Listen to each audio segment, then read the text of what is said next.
Aventure à la piscine.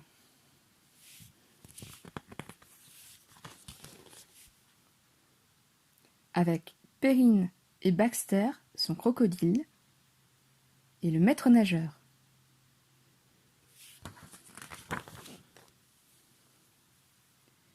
Un jour, Perrine et son crocodile s'en allèrent à la piscine.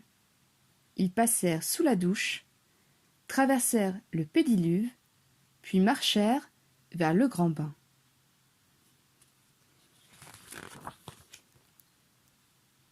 Soudain, le maître nageur cria dans son porte-voix : « Les nageurs avec une bouée dans le petit bain !»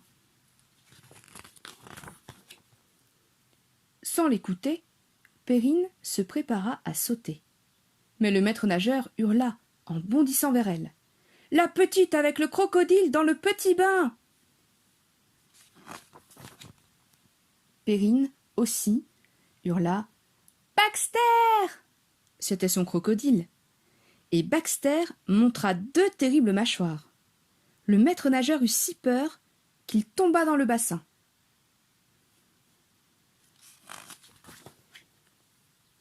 Perrine cria : « Que la jungle soit !» Aussitôt, des lianes se déroulèrent du plafond. Des singes s'y accrochèrent et se balancèrent.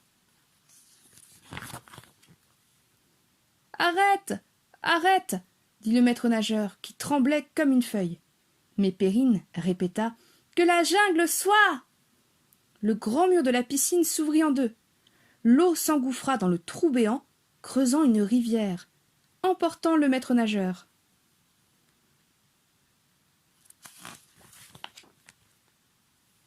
Quelques secondes plus tard, la rivière se transforma en un fleuve paisible. Perrine enfourcha alors Baxter, et ils partirent découvrir la jungle. Sur le bord du fleuve, des arbres se dressaient. Ils tendaient leurs branches très haut vers le ciel. À leurs pieds, des fleurs géantes et multicolores s'épanouissaient. Elles embaumaient l'air d'un mélange de réglisse et de menthe.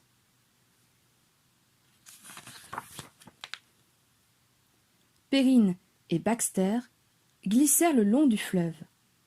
Bientôt, ils entendirent un drôle de bruit. Un grondement sourd. Ce n'était pas le grondement d'un volcan. Ce n'était pas le fracas du tonnerre. Quel était ce danger qui les menaçait ? Broum ! C'était une énorme chute d'eau qui allait les emporter, Baxter et elle.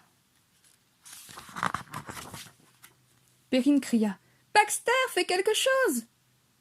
Baxter pagaya de ses 4 pattes et donna de violents coups de queue pour virer vers le bord. Enfin, il réussit. Perrine et lui atteignirent la rive. Ils étaient sauvés.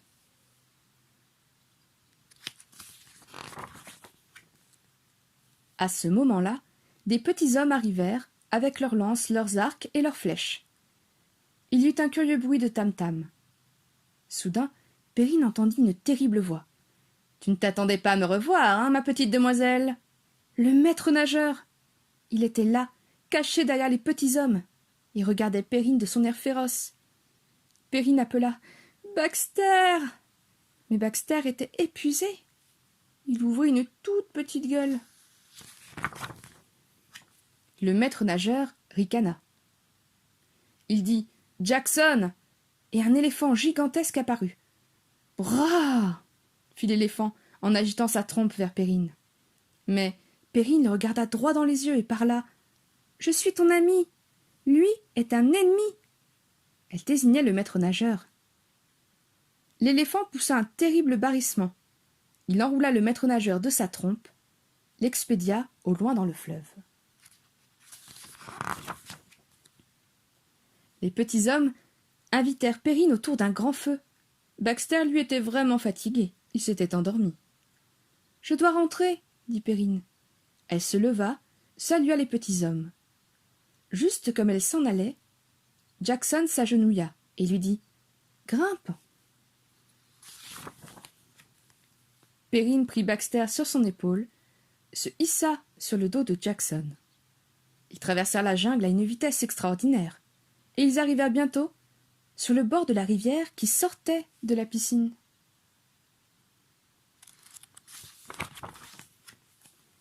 Perrine glissa avec Baxter sur le bord de la trompe de Jackson, et elle entra dans la piscine.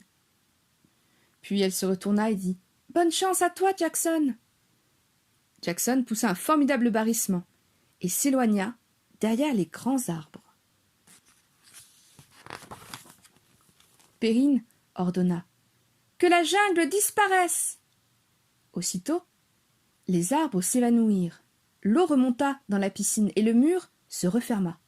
En un clin d'œil, les lianes et les singes s'effacèrent, tout redevint normal. Les nageurs nageaient, les petits piaillaient dans le petit bain, même le maître nageur était là, et il souriait à Perrine. Juste à ce moment-là, la maman de Perrine sortit de sa cabine. Elle dit « Tu es déjà prête, ma chérie ?» Perrine répondit « Oui ». Elle posa Baxter pour qu'il se repose. Puis Perrine et sa maman partirent nager dans le petit bain.